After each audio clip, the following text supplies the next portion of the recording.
Welcome to Sports Steady Radio. It is is it a Thursday night or a Friday night? It is, it's Friday night. Holy smokes. All right. So, I'm only going to be here for a little while. I haven't done a video or a radio show in a while. So, quickly, I want to talk about we're going to talk a little WNBA. So, I guess we just lost 90% of the viewers. And that's about it. Now, what I was going to say is that Caitlin Clark made her WNBA debut, and she's played about 2 games now, and she's struggling, which is expected. I mean, I don't know if anyone actually thought she was going to come right to the WNBA and just dominate the league on day one. I mean, I think we would have liked to see that from a curiosity standpoint, but we have to remember that, and this is not really the fault of WNBA fans or basketball fans in general, or even Caitlin Clark fans, because they all came over from college. We have to remember that the WNBA is the top level in the women's profession.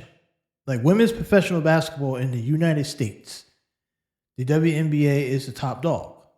They are number one. So, and while women's college basketball may have been exciting and might even be more popular, the gap is so wide between the two sports. Now, the WNBA, when you compare it to men's basketball, of course, the WNBA pro women's basketball is way, it's not even close. Because we all talk about how the WNBA champions, remember, I think earlier this year or last year, the WNBA champions, there was drama with, I think, Clay Travis challenged the WNBA champions to play against the number one high school boys basketball team. And right, it was just like some goofy thing where he offered to throw money in, I think a couple $1 million or whatever.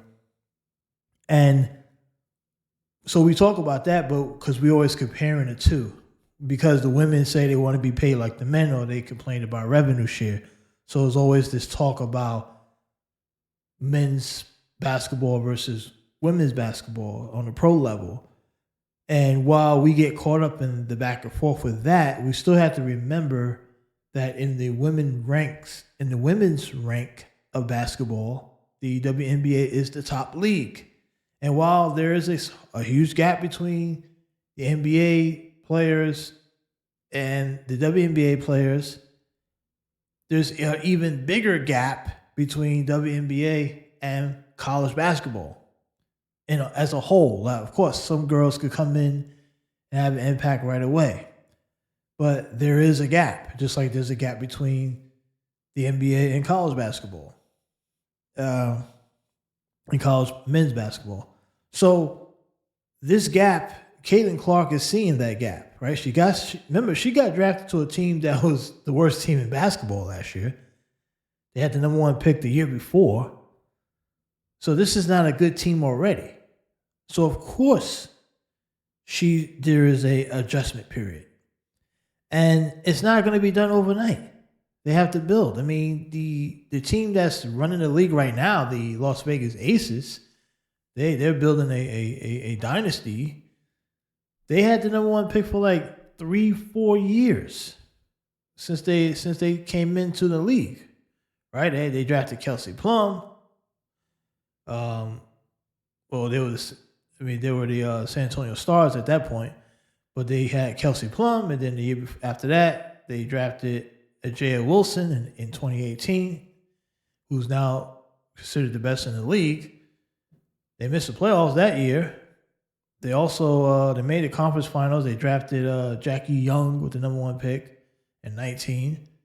They made the WNBA finals in 20, and then in 21 they went out and got a player, made the conference finals. Then they won the NBA title with Becky Hammon, 2022. And then they went out and got Candace Parker and Alicia Clark, and they won the NBA Finals last year. So this team has been building over time, winning 2 titles, going to NBA Finals 3 of the last 4 years, conference finals, and after having 3 straight number 1 picks. So they were building. And the San Antonio Stars, they weren't a great team, right? That's how they had the number 1 pick. They are building their franchise. And the Indiana Fever is probably going to do the same thing.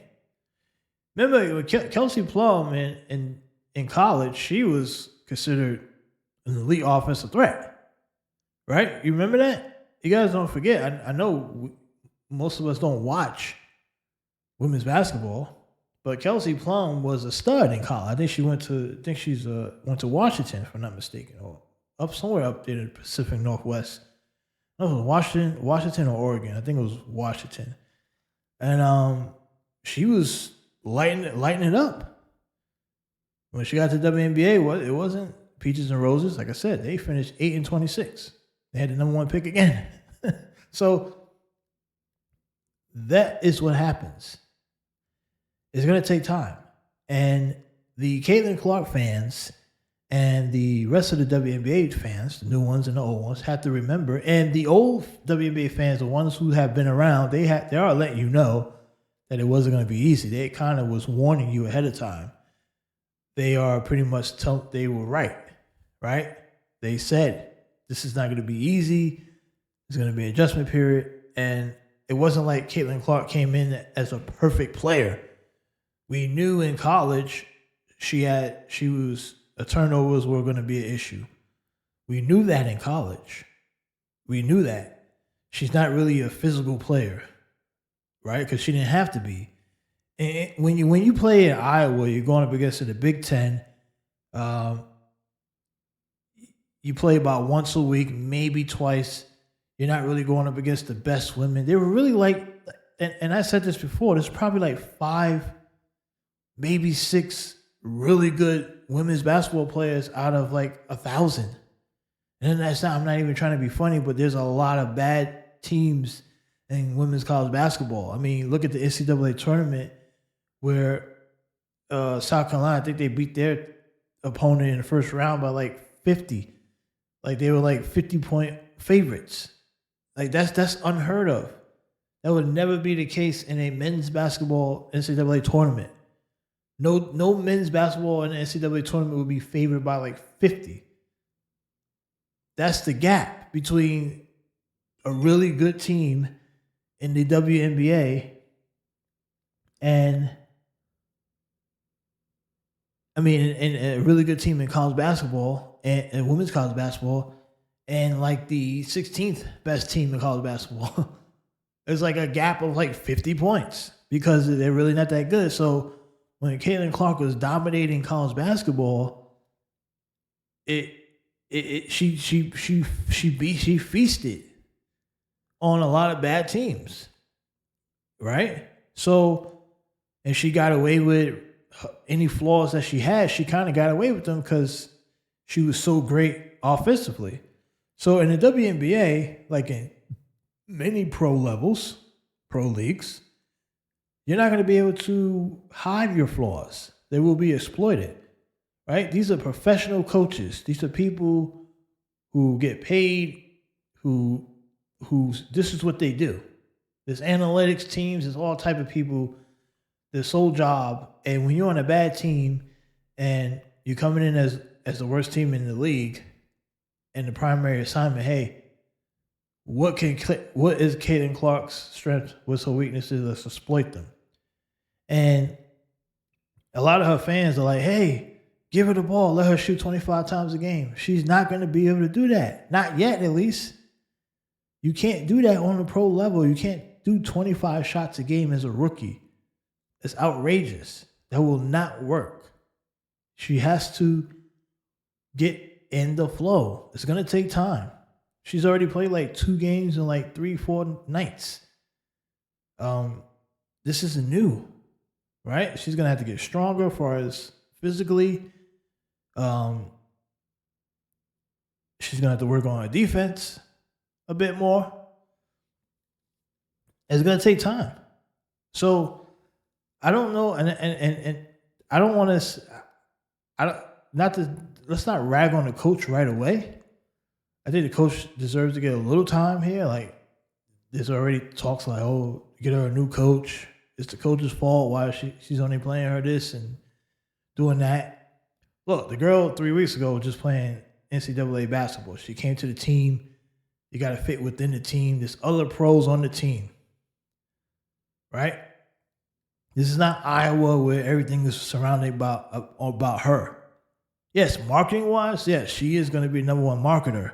But there are girls in that league that put a bullseye on Clark. Make no mistake about it. Every guard that shows up against Clark, one, they're not trying to have 40 dropped on them. Two, they're extra motivated to prove, hey, I'm good too.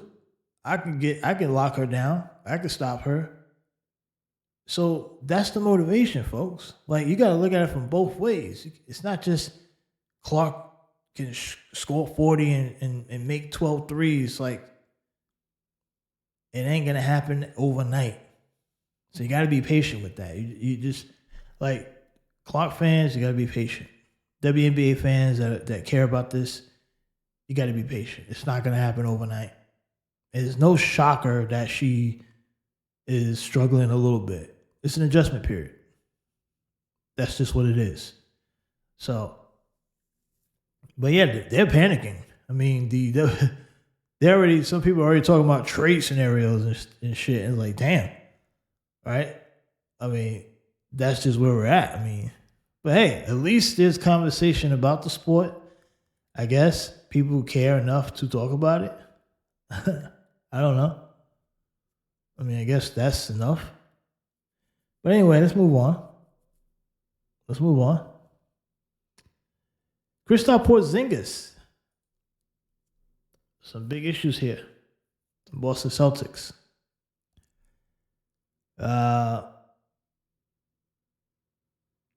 Porzingis is expected to miss games 1 and 2 of the Eastern Conference Finals due to a calf injury. As reported by ESPN's Adrian Wojnarowski, there is optimism that Porzingis will return during the series, and the Celtics have managed well without him in the previous series against the Miami Heat and the Cavaliers. So Porzingis, of course, is out. Not surprising that at some point he would have had some kind of injury. Porzingis was first on the team in blocks per game, second in rebounds per game, and third in points per game. So Porzingis was really good as a Celtic. And so we'll see how that goes, as he will miss 2 games, the first 2 games at least. And yeah, so that's that. I mean, what can I say? I mean, I think the Celtics, they're still gonna win the series. I mean, come on. They still should win the series either way. They're the Celtics. They should win. All right. Next, let's talk about what else we got here. How about this? Social media users expressed disappointment and frustration over Jalen Brunson's performance, and many have criticized him, which is weird because like 3 nights ago, Jalen Brunson was dubbed the greatest Knick of all time. he was the greatest Knick of all time like 3 days ago. Now the Knicks are upset with him. Knick fans. I don't know. So what's going on here? Let me see.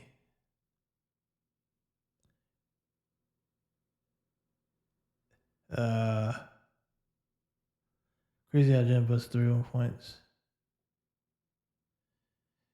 So Knicks, Jalen Brunson had 31 points, 5 assists on 42% shooting and it might have been his worst playoff game as a Knick. Yeah, I mean, points are points.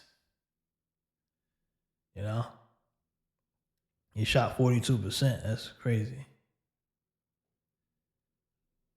That's bad. I mean, if you score 30, if you score that many points, if you score 31 points, you got to shoot better than 42%. And at one point in the game, he had missed 11 straight shots. Longest streak of his career. I mean, this guy, he had 31 though.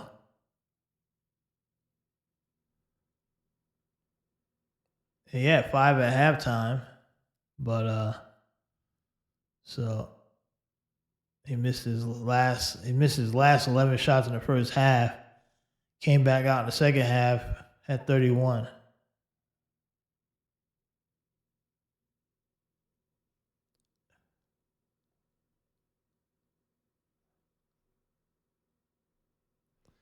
So who won the game?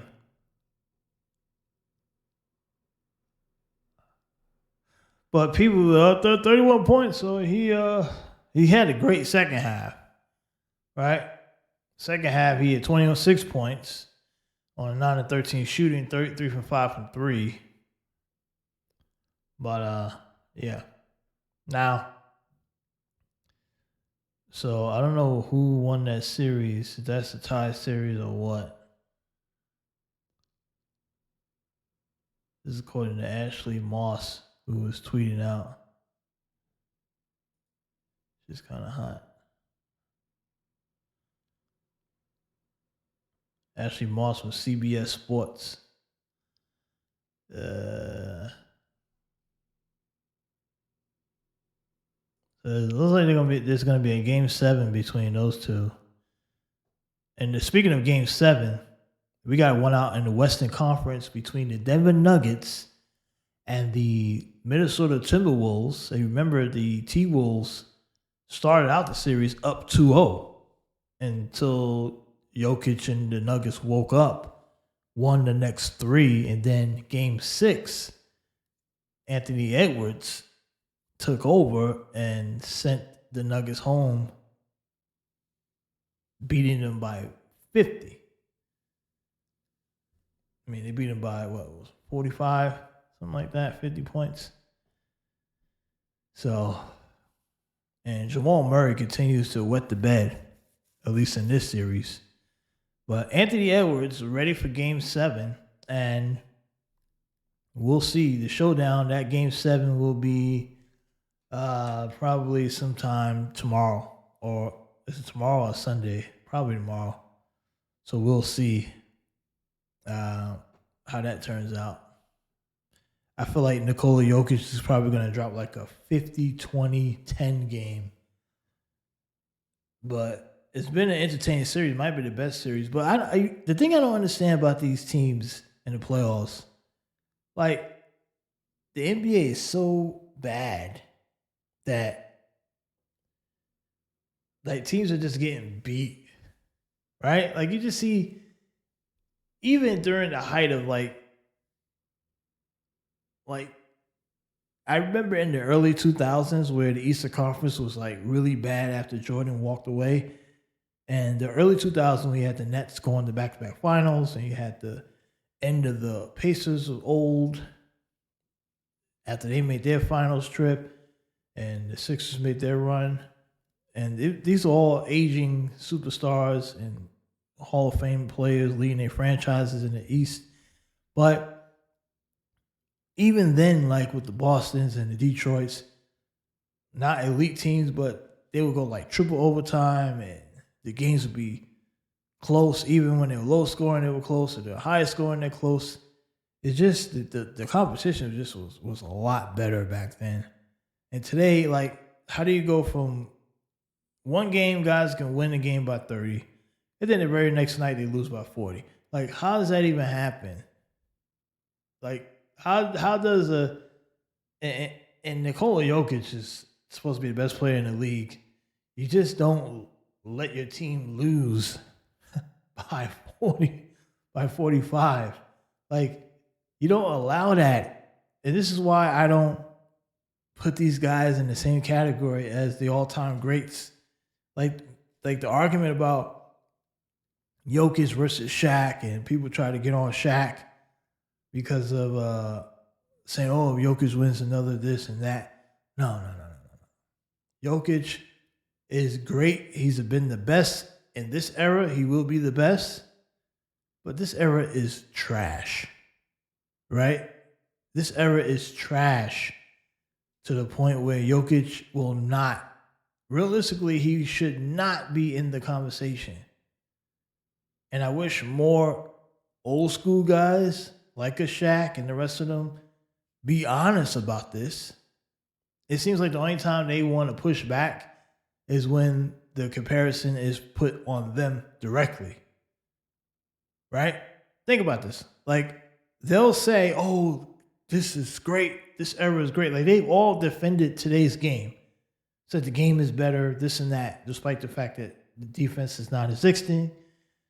Fouls are called too much. The points are higher because of spacing and all the extra rules that help the players out. Despite all that, these guys have still defended the fraternity of the NBA brotherhood of, "Oh, let's not upset where the league is trying to go," right? Because they want to be invited to the parties. They want to be invited to all the events. They want to stay in the rotation, get the TV jobs, studio gigs, TV contracts, and all that. So they don't want to trash today's game. But God forbid you compare one of the guys today to a guy that's sitting in the studio. Like if you say, "Oh, Jokic is just as good, if not better than you, Shaq." Then all of a sudden it's like, whoa, hold up. No, you crazy. So you can't have it both ways. If you think this era is so great and so big and bad, then don't get mad when people are saying that these guys are better than you, which I think is completely ridiculous. But you guys don't call it out. You guys allow it to fester. So I wish these guys would be more honest and say, "Hey, nah, man, they wouldn't be able to do that against us." Now, some guys do say it on the podcast. I'm talking about guys who are in the studio, who have actual stature, like the Shaqs, Barkleys and these guys. Be honest, say, "Hey, Jokic would not be doing this against the 90s bigs." I'm talking about the 90s when you're going up against a big-time Hall of Fame great center just about almost most nights, where you're going up against like an Alonzo Mourning or David Robinson, Patrick Ewing, Hakeem Olajuwon, or Shaq, all these Tim Duncan's type. Garnett's. Every night there's a different big man that was an all-star caliber, all NBA, Hall of Fame big. You going up against a Dennis Rodman, all these type of guys. There was no nights off for a big man in that time. Like there were no nights off, right? And people talk, "Oh, that's because today the bigs today they can shoot the ball better, they can shoot threes, and they can do this." Dude, guys back then could also shoot outside jumpers. They just didn't do it, right? You had the Sam Perkinses of the world that could shoot outside, that played center. You had the Brad Millers, the Mimic, or I think his name Mehmet Okur, Utah. You had the Brad Millers. You had those type of bigs that were stretch fives, Vlade Divac. You had those centers. They weren't going to take 12 threes a night because the offense didn't run that way. But the versatility from the bigs in that era was way better, much more than today's game. Yeah, today's guys may may be faster, they may jump higher, but these bigs today are like 200 pounds, 210, 220. You're talking about grown men. The bigs back then, those guys came into the league at like 250. They were legit center. They were legit. Have you seen David Robinson? Are you kidding me? You seen Patrick Ewing when those guys got to the league? Hakeem Olajuwon? Those were legit 7-footers that played back to the basket, that can bruise you around, and do all type. You couldn't guard them. Jokic would have had a hard time against those guys. Lonzo Mourning defensively, Zoe would have locked up Jokic. He would have frustrated him. Jokic would not have been able to handle the physicality of the bigs in the 90s. He just wouldn't have. He would have struggled. He would have been Brian Reeves, pretty much. He would have been Brian Reeves. That's what he'd been. He would have been Big Country, a poor man's Big Country, with better floor vision. But what Jokic is doing today, we've seen that. We've seen that type. I mean, Vlade Divac pretty much, Arvydas Sabonis, another guy we didn't name. Arvydas Sabonis. You drop young Vlade Divac in today's NBA, he's doing exactly what Jokic is doing. He was a more athletic Jokic. Go watch the old Vlade Divacs. He just was playing with Magic, and he was playing on teams that were good. I mean, Vlade was a beast. He was a stud. Yeah, he could handle, he could dribble, he could shoot it a bit, pass. One of the best passing bigs of all time. We just remember Vlade as the guy that flopped a lot after he got to Sacramento, and that was towards the end of his career, even though it was a bunch of success. But you have to know that it's time to have that conversation, and no one wants to have it because people are afraid to acknowledge that, hey, this era is not as good. And of course, Jokic is the best in today's game, but he's the best in today's game that's not as good as the previous game. There's nothing wrong with that. We have to be honest. I seem to be the only person that's really have the balls to come out and make that claim. But when Shaq tried to do a little pushback about the two eras, not the two eras, but he was just saying, hey, I think Alexander, what's his name? Shea Alexander should have got MVP. That was his opinion based off of what he's watching. Then you got these outsiders talking about, oh, he said that because he's racist. Like, come on. Like, and this is the problem with why people are afraid to push back, because then they'll throw race in it. I don't think it has nothing to do with race. People acknowledge that Jokic is fucking good. He's been the best in the league. People have acknowledged that within the NBA. But these outside goofballs, these will come in and try to import their so-called righteousness on, oh, it's racist. No, Shaq was not racist. Shaq was just saying that he believed the guy from the Thunder should got it. Now, I disagree. Many people did, of course, even the voters. That's why Joker got it.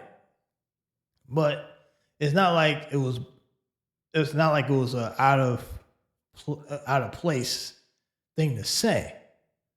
Right? It'd be one thing if he said, well, if he named a guy that had no business winning, like, if he'd say, hey man, instead of Jokic, LeBron should have won, like something like that, then we'd be like, okay, well, come on, dude. Let's be for real here. But he's talking about Shea Gill. I mean, the guy, So I think that we're gonna have to start having a conversation soon about the bigs in today's game. They're not that great compared to the bigs back then. They're just not. It's pretty obvious. I don't know why people. It's not a controversial take. It's not. Why are people like, the bigs back then were way better? They were way better. That's just the bottom line. There's nothing wrong with that. They were better. They were more versatile. And that's just it. Like the bigs today are very predictable. Like most of the fives today, they're either long, lanky guys who are like undersized for their weight. They have like some kind of nutrition problem, shit.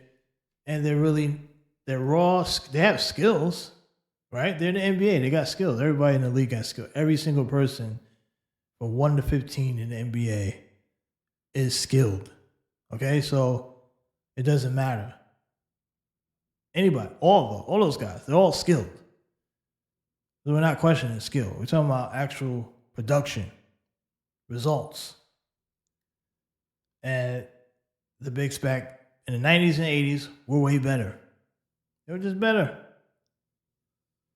So that's that. So game 7, I think I want to say that the Nuggets are going to win this series in 7. The game 7 in Denver, I believe.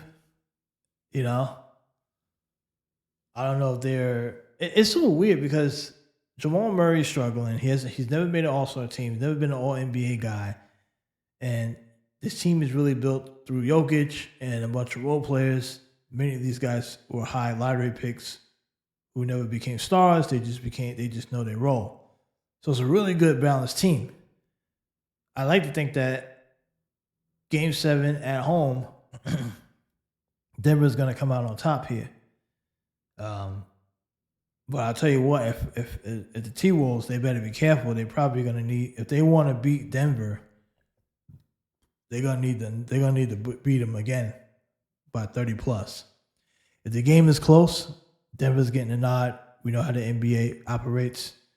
Defending champs, defending MVP.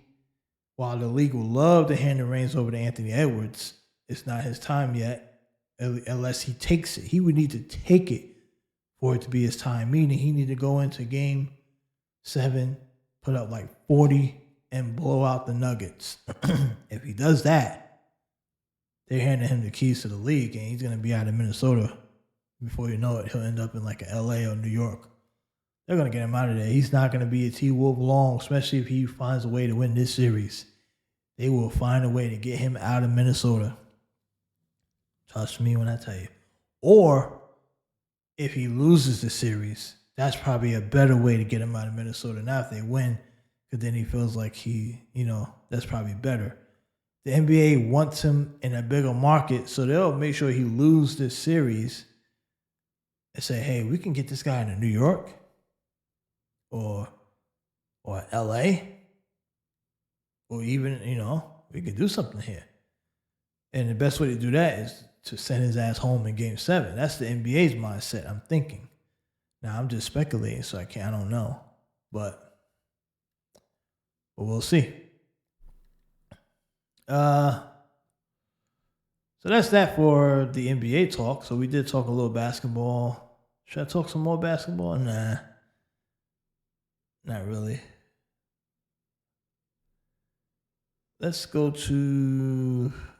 What else we got here? A few more things. You guys seen the controversy around the NFL? This is the last thing, dude. I'm going to get up out of here. The Kansas City kicker Harrison Butker from the Kansas City Chiefs, Super Bowl champ Chiefs. He had a video where he talked about. He said some things that many people were offended by, I guess. I don't really know much about this that much on why everyone was so offended, but people were.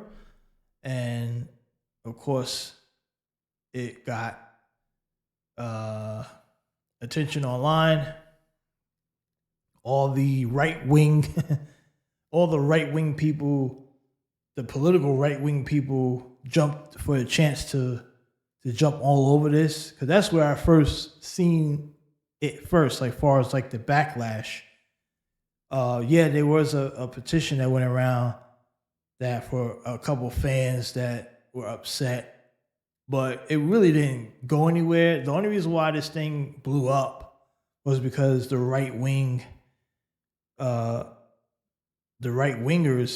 took it and turned it to like this huge thing, and they the ones that blew it up, to me, from what I'm seeing. Most of the people don't care to a degree. Yeah, are there some women out there that think this is like what he said They felt like they were under attack a big. I don't know. Maybe they felt that way, but it was here, then there, then it disappeared. But then the right wingers took that and they just said, "Hey, look, they're attacking Christians and blah blah blah."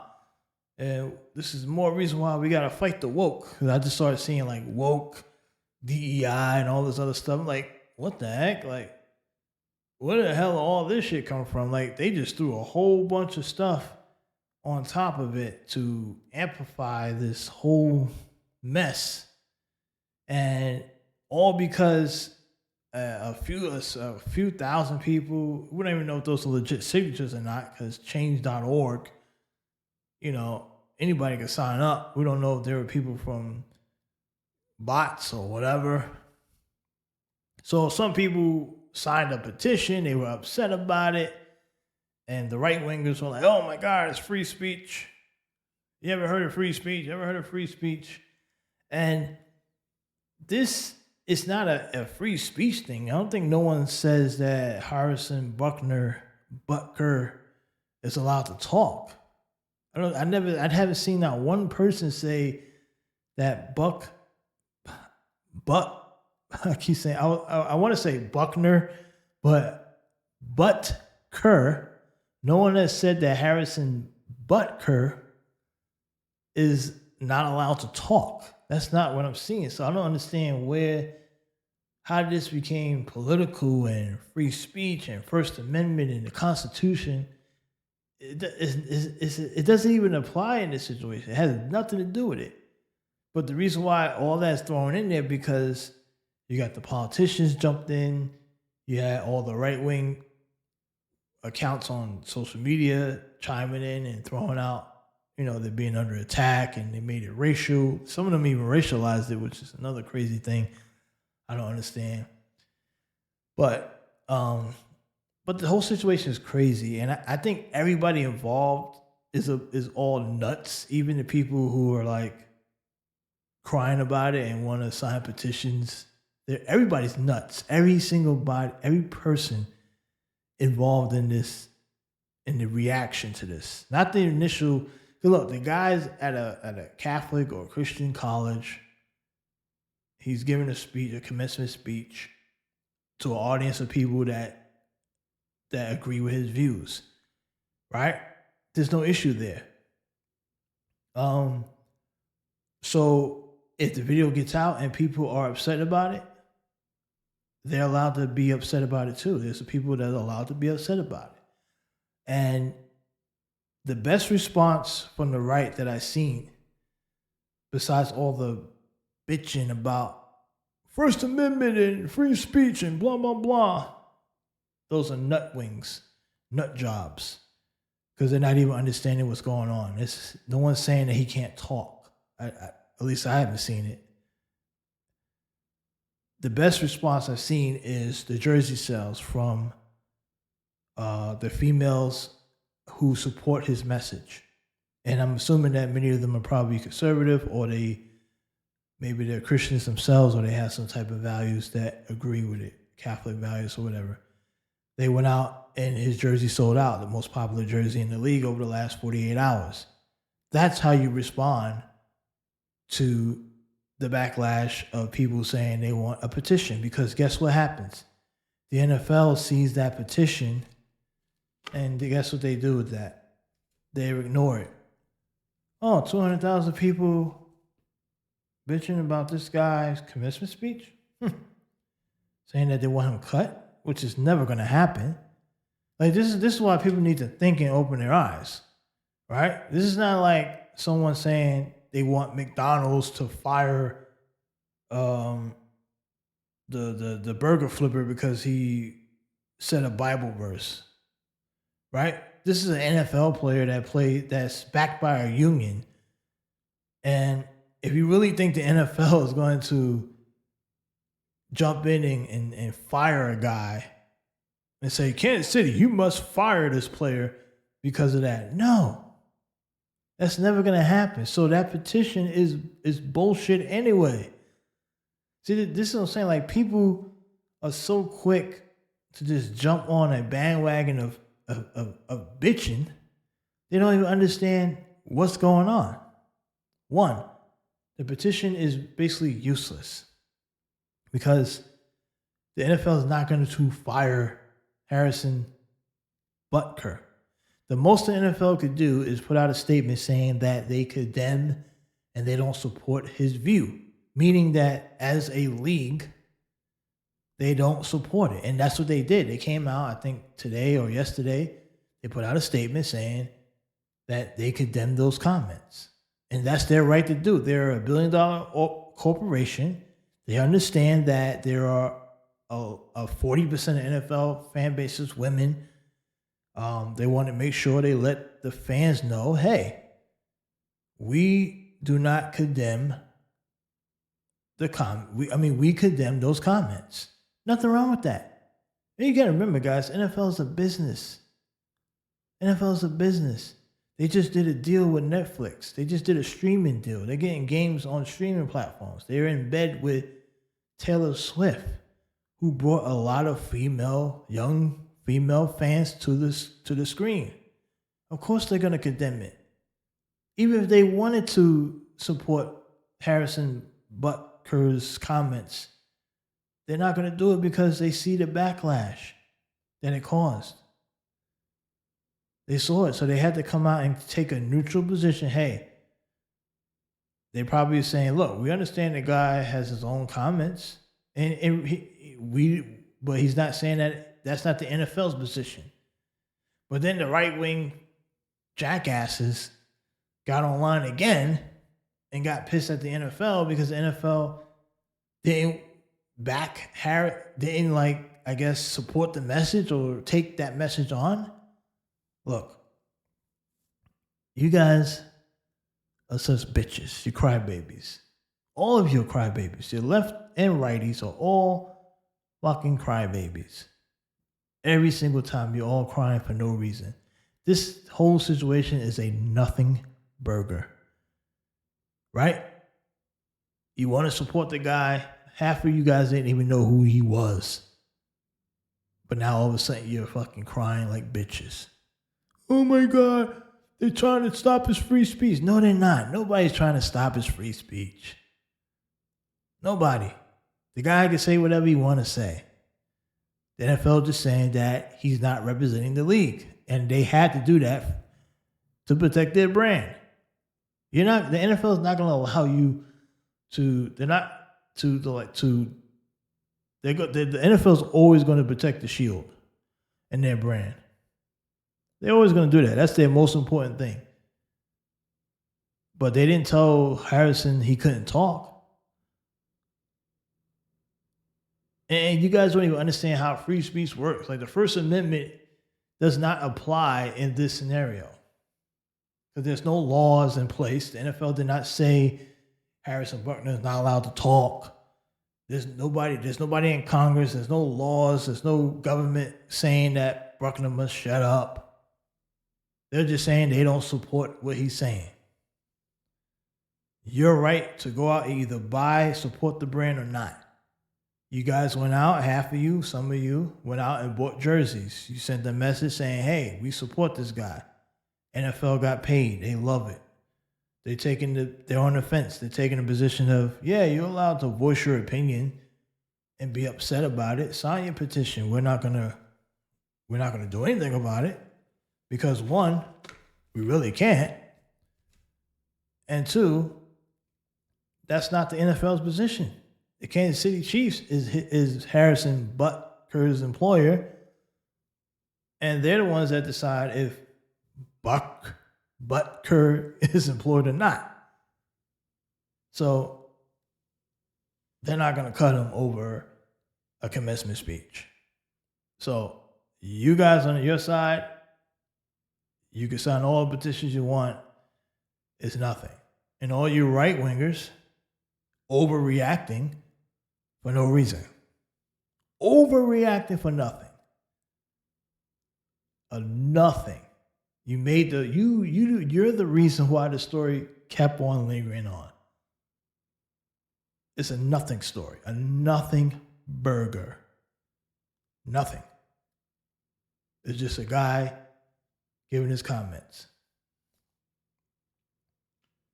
Because free speech, if you claiming free speech when it suits you, then freedom of speech is the same for the people who are outraged by it.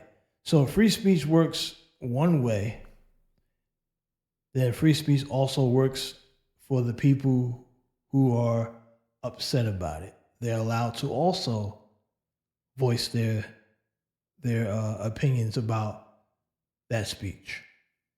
Free speech is not only for conservatives, right? Sometimes conservatives act like the Constitution is only for them and them only, right? Nobody else is allowed to have this.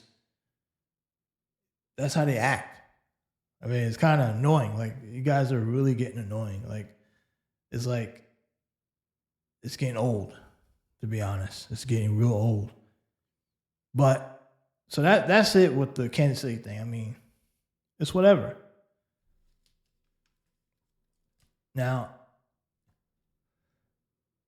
what he said, and if you agree or disagree with that, though, you have those conversations amongst yourselves or amongst your groups, right? And you take it from there. But it's not a national issue. It's really not. You know? It's really not. Because it's just so funny because the people, they're always trying to push agendas on everyone. Oh, you must. Then they try to compare it to like this one people online, like NFL beats ex-girlfriend, the left, quiet. NFL abuses son on tape, quiet. NFL arrested for drunk driving, quiet. And then they go, NFL player promotes Christian values, and then outrage, you know? But they and then they made it a left versus right thing. Like, I don't know how it became political, but that's what they're doing online. Like, the right wingers will take any issue and just cause, and it's the online people, right? Not the everyday people outside. It's the online people who are behind anonymous accounts that are doing this stuff. Like, they're literally out here just flaming this for no reason. You get what I'm saying? It's just so funny because and it doesn't even make any sense in many ways because people have always criticized the NFL. Everybody had. Stone cold NFL fans, which we don't know if they could be left or right. I mean, really, it's sports, right? There's no left and right. And this is why I hate that politics has entered the sports world.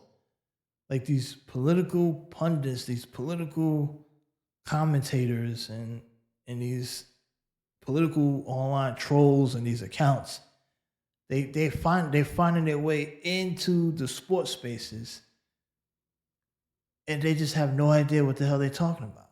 Because if you remember, during all those times, people always had shit to say. We literally, there's accounts out there that literally makes fun of NFL players that get arrested. They call it out. They have a tracker. People always complained about this stuff, right? Remember when Joe Mixon beat up that girl in college? Everyone was outraged about that. Everybody. It was like, yo, what the fuck? Like, why is this guy still in the league? Why is he playing? He should be suspended for longer. When Ray Rice had his incident, he was done. Like, no. People were outraged about that. Fans are always saying things when players are in trouble. Unless you're the fan of the team, maybe, yeah, that team may be like, oh, you know, we'll ignore it. But they always had something to say. I mean, they just finished going nuts over the Rice kid. People were saying that the Chiefs should cut him. I mean, That wasn't the right wingers saying that. That was regular NFL fans saying that the Chiefs should cut him. I mean, NFL fans typically call this stuff out all the time.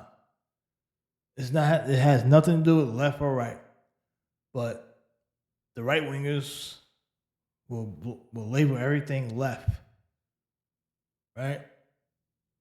It's just ridiculous. Like I don't know. I don't know what to tell you. It seems like very cultish like behavior. Leave your politics out of our sports. That's what should be the thing. Stay away.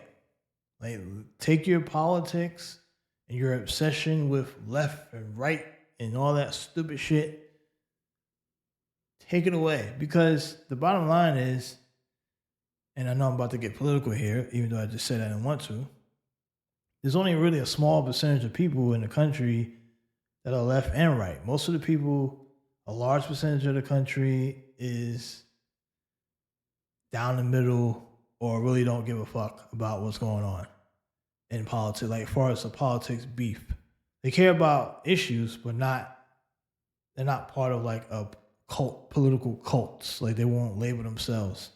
That's a lot. That's the large majority of the country, right? People go to work, they pay their bills, and they enjoy their sports on weekends, their football. They're not involved in the culture wars, but they're trying to bring culture wars into the sports. And people ain't down with that shit. Most people don't like that. And I guarantee that's also probably a part of the reason why a lot of sports lost fan bases.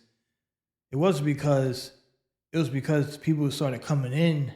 It wasn't just because these leagues decided to go, it wasn't because a league said they want to support to end racism. That wasn't the reason. Right? I mean, NFL's got high viewership as of right now, and they got on the end zone in racism. So it wasn't because of that. They still do a lot of different things every month. That honors different groups of people. That wasn't the reason. People were tuning out because people want to enjoy football. They don't want politics in their football. So when those people see these political people coming in using sports as their way to get attention in their political space, people are like, I'm tuning out. I don't want to watch. I'm out of here. So that was happening more so than a bunch of people claiming, oh, I'm going to boycott because of Colin Kaepernick took a knee. No, you're not going anywhere. All right, the NFL is winning this battle anyway. That's why they got the streaming rights. Right? So the NFL just getting richer and richer. But anyway, we're going to be out of here soon. This is it. So let me know what you think about that as far as that Butker situation. And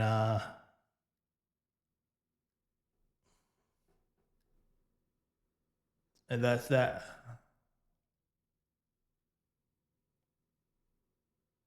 Yeah, I mean, it's just crazy. I'm looking now online and on the right wing side of this issue, like the response, because I have it filtered out. I'm gonna have like separate accounts, and they're all just for some reason race came. I don't know how this became racialized, but they racialized the shit out of this. But this is what they do. This is crazy. Then they wonder why they can't get any. They can't make waves in certain communities. Because you guys are fucking nuts. You guys are insane. Anyway, we're out of here. Sports page run by sports fans.